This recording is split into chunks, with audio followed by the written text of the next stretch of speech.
Hi, my name is Sakira Bush Miguel, and today I'll be talking about social power.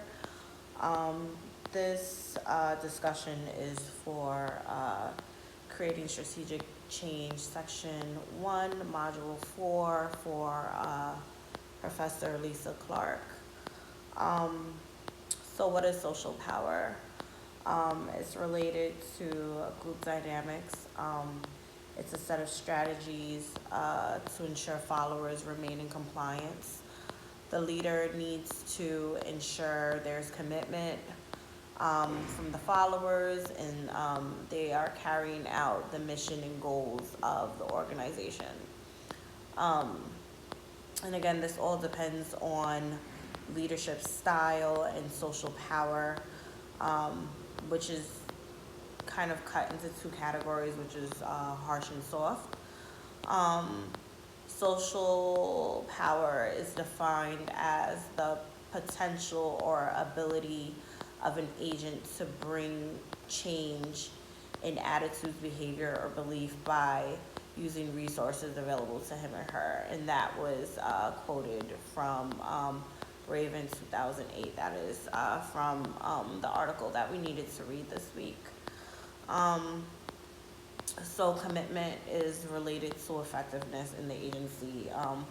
Once one is committed to the organization and the goals and the mission, then it's said to be more positive outcomes and effectiveness within the organization. Um, so we're going to talk about types of power. Um, the types of social power. So there's coercive power, reward power, legitimate power, expert power, and referent power. And I'm going to kind of break it down for you and then kind of still talk through harsh versus soft bases of power. And that really depends on the amount of freedom that the target or leader or the target feels in choosing whether or not to comply. So like the leader will put something in place, and it depends on whether the target or the follower or the employee decides whether or not to comply with that, depending on themselves and the type of social power. Um, so soft. We were talking about harsh versus soft. So soft is autonomy or choice to comply and accept demands from leadership. Um, Usually include expert, referent, legitimacy of dependence. So it kind of talks about the types of power associated with soft. Um, with soft power, it most likely will lead to better outcomes um, for the organization, and that's because it's about freedom of choice. Um, and with soft power, I'm gonna kind of break it down. So reward power, good behavior and work is rewarded, meaning that if someone does something, they get something in return. For example, with reward power, you're going to get a reward. So, like, you do something well, enter your notes, come to work on time, do what you got to do. You'll get a raise, you'll get a promotion, etc. It really depends on if you are having good quality of work. Legitimate power, which gets put back on to leadership.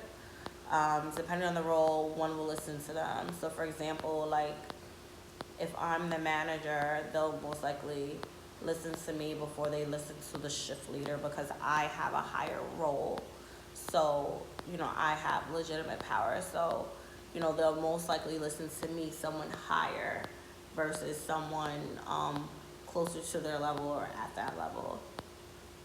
Um, Referent power, which is the leader is seen as admirable. Everybody looks up to them. They have a lot of influence within the agency or organization, which is really important.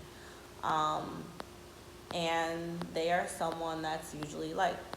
So, for example, if you're popular in the agency, then they're more likely to follow you. Um, Expert power is someone who's knowledgeable and viewed as the expert, someone who's really smart, someone who's intelligent, able to fill multiple roles. So, this person will probably have the most training or the most education for expert power.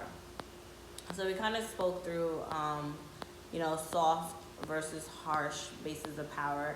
I mean, mainly we spoke about soft. I'm gonna get into harsh right now.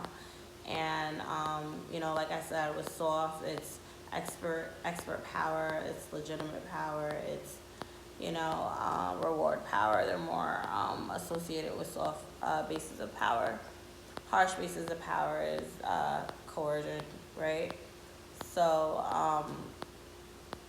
you know, so with harsh power, it constrains individuals' freedom, so they don't have choice. Um, they, they, they don't have choice. They have to comply. So, like, for example, with coercion, someone's forced to do something against their will. They have no choice. So the main objective of coercion is to ensure compliance and to ensure that they don't get off track.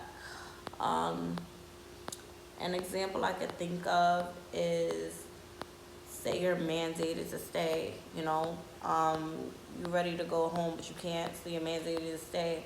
In the event you don't stay over time, then you could potentially get written up. So you're essentially being forced to do something against your will.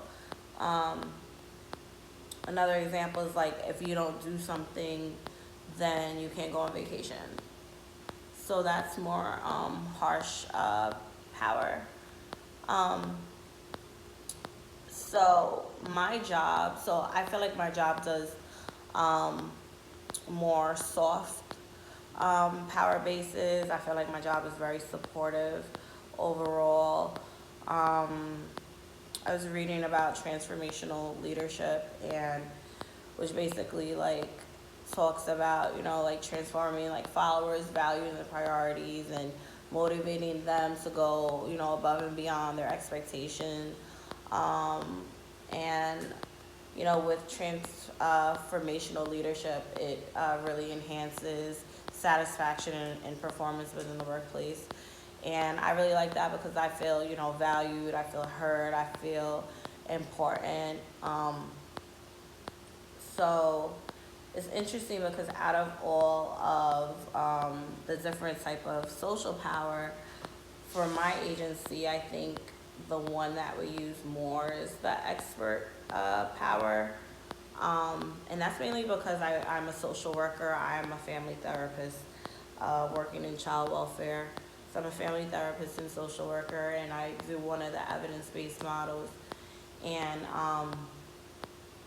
with the evidence-based model, FFT, which is functional family therapy, we have a bunch of experts that come in because, we have to work on improving the quality of life. We work with mental health, substance use, corporal punishment, parenting, etc. And, the expert is seen as the one that has the power. The expert is essentially like the alpha dog, which I'm going to go into now. The expert, for my agency, for my purposes. So, like, just in general, alpha dog is the ruler. Usually has a bunch of followers. They're the ones that make the decision. They have the power and control. One thing from the textbook I want to quote that I really liked, Casulo, 2012 textbook that we're reading in class. It says, the alpha dogs in your organization provide you with critical clues to your organization's truths. To obtain this status, their actions and behaviors must be in sync with the company's energy flow, or they would not be able to drive the value and impact that the people as they do, which I felt like was really important. Basically, personal truths, your personal truths has to align with the company's personal truths, and the organization frequency. That's the only way for Alpha Dog that it's gonna work. And I actually feel like, for the most part, my company, my organization is really good at that, and like even my leadership The alpha dog is my director or the assistant vice president, not just because they're in that higher level of power, because I mean, that would be more legitimate power, but I think because they have the most education and training, and, we really value what they say. Um, but I think, as a good leader, you have to have all combination of different powers. I don't think one just works. It has to be a combination, and I think it has to occur at different times. Um, for alpha dogs, like I said, I feel like it needs to be a balance. Problems with alpha dogs all the time is that, some of them aren't able to self-reflect. They can't admit to mistakes. Um, some of them may seem intimidating or arrogant or cocky or something sometimes. They make really strong statements, which could be good, but I think it's the way that it comes across. So, that's going to conclude my discussion about social power. I hope you learned a lot from this video, and feel free to reach out with any questions or concerns. Thank you so much, and talk to you later.